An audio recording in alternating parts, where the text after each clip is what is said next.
Today's video is an emotional video because it's nothing but a story about myself. It's a touchy one, and I'm hoping that I wouldn't give way to my emotions. And it's really about the truth about relocation that no one ever tells you about. Hi beautiful souls, you are welcome to Heal&Rise with Adley.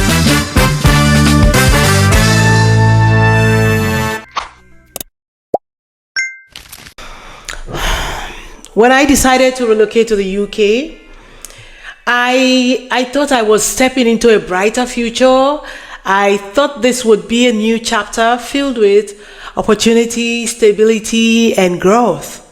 Everyone said to me, "You are doing the right thing. Your children will have a better life. You will rise. Congratulations to you." But what no one ever says out loud to me is that sometimes in the process of recreating a better life, you lose the life you once knew.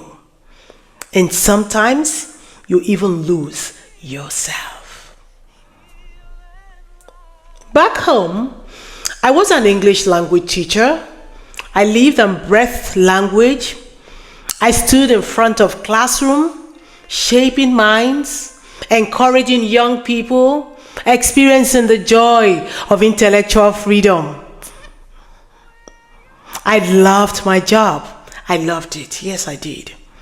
Not because it was a glamorous job, not because it paid me fortune, but because teaching wasn't just a job, it was my identity. It was where my confidence lived, where my joy lived, where my dreams lived. But relocation doesn't care about your titles.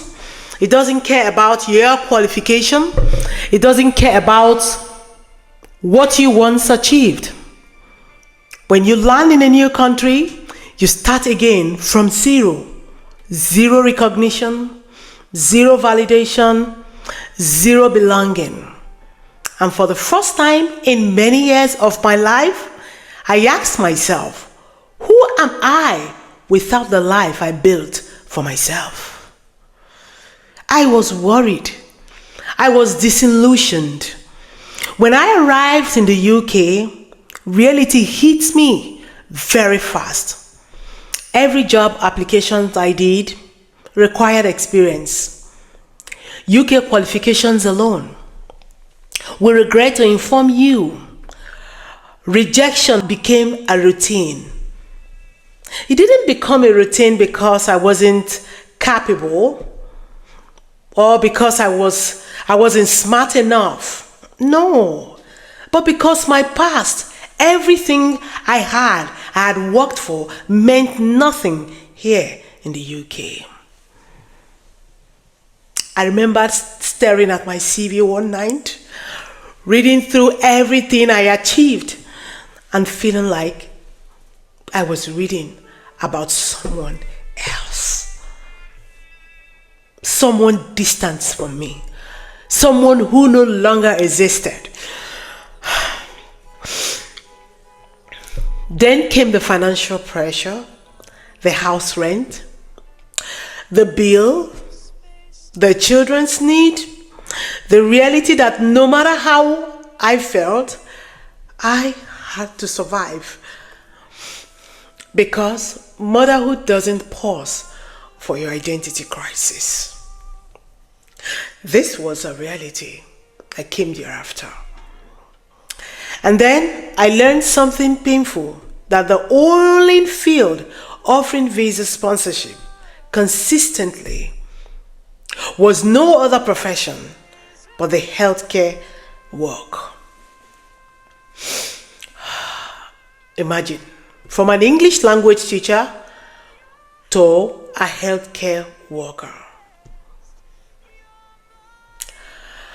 Now, listen, to be honest with you, I am not saying that care work is not an honorable job. Of course, it's an honorable job. It is a needed job. I would say it's an open field for job opportunity here. It is sacred on its own. But let me be honest about what it felt like in that moment. It felt like I was burying the version of myself I had spent years building. I cried because I didn't know if I was strong enough. I cried because I didn't know if I was capable of rebuilding myself again. I cried because I felt like life had pushed me into a corner where I didn't have a choice. I cried because I felt small. No one warns you about the mental health impact of losing your identity. You begin to question everything: your worth, your intelligence, your purpose. There's a special kind of pain that comes with feeling like you are unseen. A pain that sits in your chest and whispers, you used to be someone. You used to matter. Look at you now, staring from ground to zero. It's not easy starting from ground to zero. And especially when you are a mother of 6, you don't get to fall apart. You don't get to pause and process your grief. You pick up yourself because the little ones are watching on you and need to believe you are fine, you are okay. Of course. Truth was, I wasn't okay. I was overwhelmed. I was tired. I felt lost in a country that demanded strength when all I had left was survival. There's a loneliness that comes with relocation that people don't speak about. The loneliness of pretending you're fine. The loneliness of smiling through exhaustion. The loneliness of sacrificing your own dream so your children can chase theirs. I felt totally invisible, like a background character in my own life. Like my old self had died and no one noticed. I kept going. I woke up every morning and pushed through the pain because that was motherhood for you. Because that was what survivors meant for a mother.